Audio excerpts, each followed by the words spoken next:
Hello, this is Professor Urbis White. Today we will learn how to do systems of equations with the word problems. We are going to focus on money problems, so let's get started. When you see a money problem, it's going to be coin problem, dollar problem, interest problem. Write down the meaning of x, y, and z if you're doing 3x3 equations. Put down the equations. You may want to make a table with some types of problems. And then once you solve them with the methods that I showed you in other videos, just make sure that your answer makes sense. All right? So go back to it. Okay, so let's look at this problem. Painttown sold 45 paintbrushes. One kind is $8.50 each, and the other kind $9.75 each. In all, $398.75 was taken in for brushes. How many of each kind was sold?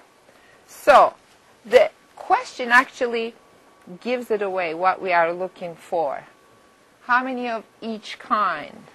We are talking about two kinds.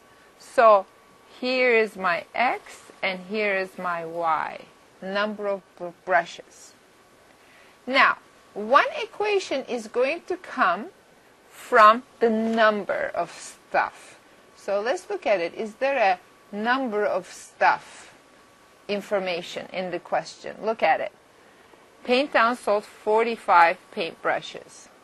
Okay, so that means that this, if you put total here, how many paintbrushes are we talking about?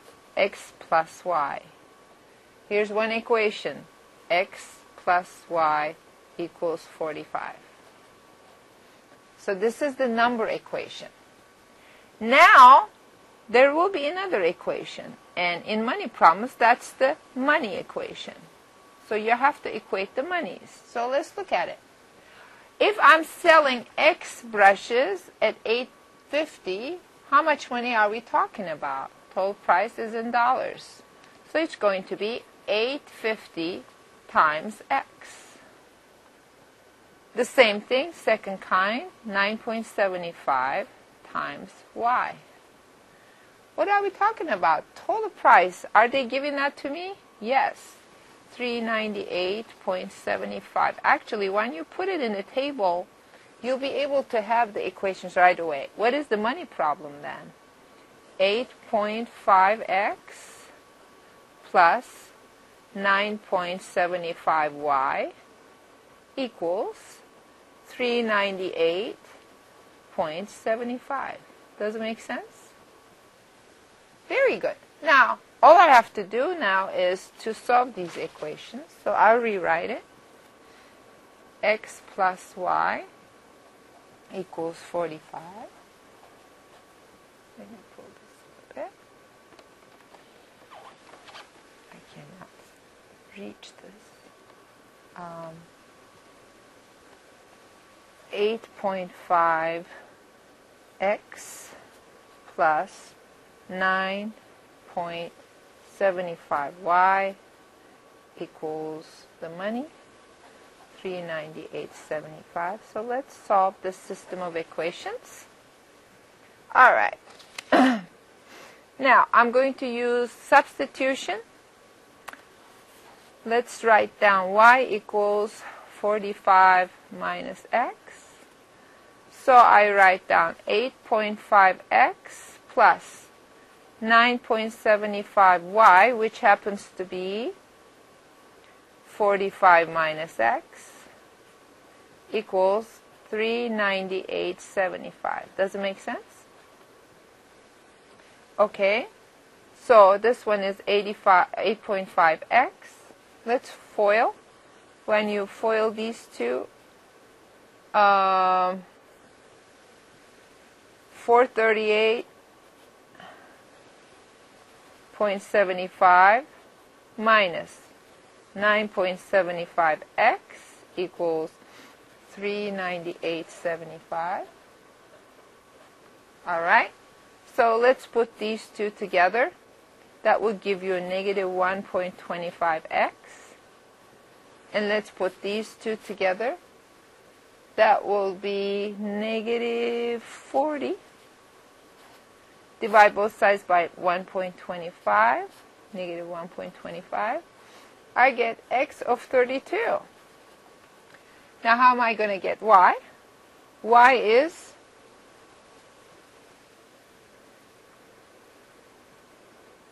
so it's going to be 45 minus x. So that's 45 minus 32. 5 minus 2 is 3. 4 minus 3 is 1. So I have 32 one kind of brushes, 13 the other kind. Does that make sense? Let's look. 13 plus 32 is 45. And I can use my calculator, plug this in here. And I did that ahead of time, and it looks like it works. Okay, so you can do the same type of problems with other types of things in selling and things like that. All right, so let's go. I should put a paper between pages. All right, here's another interest problem. Melissa student loans total $9,600. Part was the Perkins loan made at 5% interest, and the rest was Stafford loan made at 8% interest. Okay, now let's put that information in. Rate, I'll put it in decimal. So the first one, Perkins, is 5%. The second one is 8%. Right, do I know the amount of money that I put in? No, I don't. So in Perkins, I put X amount. In Stafford, I put Y amount. So this is like defining X and Y. All right, how much interest am I going to earn? So this column is usually this times that, 0.05X, and this one is 0.08Y. So when you put the total, let's look at the amount. The total amount is X plus Y. You cannot add the rates. But the total interest is 0.05x plus 0.08y. All right, now let's look at it. Do I know the amount of money I put in? Here we go, $9,600. So the first one is the total money equation. So total money equation is money I put in X and money I put in Y, and that's going to be $9,600. The second one is total interest equation. And that's going to be interest from here plus interest from there is going to be total interest. Am I given that? Yes, you are. 0.05x plus 0.08y. Did they tell me how much? 633. Now let's go to the next page and solve this. Let me put it up here so I don't have to rewrite. Here we go. First equation, second equation. I'm going to use substitution. So let's write down y equals 9,600 from the first equation minus x. Then I'm going to put that in the second equation. 0.05x, so I'm substituting in the second one, plus 0.08, and instead of y, I'm going to put this equation I pulled out, 9,600 minus x, and that is what? Total interest, 633. Work this out, 0.05 minus 0.08, so let me open this up more. Okay, this one is giving me 768 when I multiply these two guys. And then when I multiply that one, I'll get 0.08x. That's 633. All right, so let's put these two together. It's going to give me negative 0.03x. And move this on the other side. That's going to give me negative 135. Divide both sides by negative 0.03. What am I going to get? I did that in my handy calculator. X will be 4,500. All right, now how am I going to get the y? And y I know is they add up to 9,600 and subtract. So this will give me 5,100. So let's double check. Does that make sense? I put this and they add up 9,600. I put this in there and I did that previously. It turns out, right, 633. So we saw two types of problems, interest problems, where you total the interest and you total the money, and that should be given in the word problem. The other one was paintbrush problem, and that works the same way with coin problems, with other types of items with unit costs.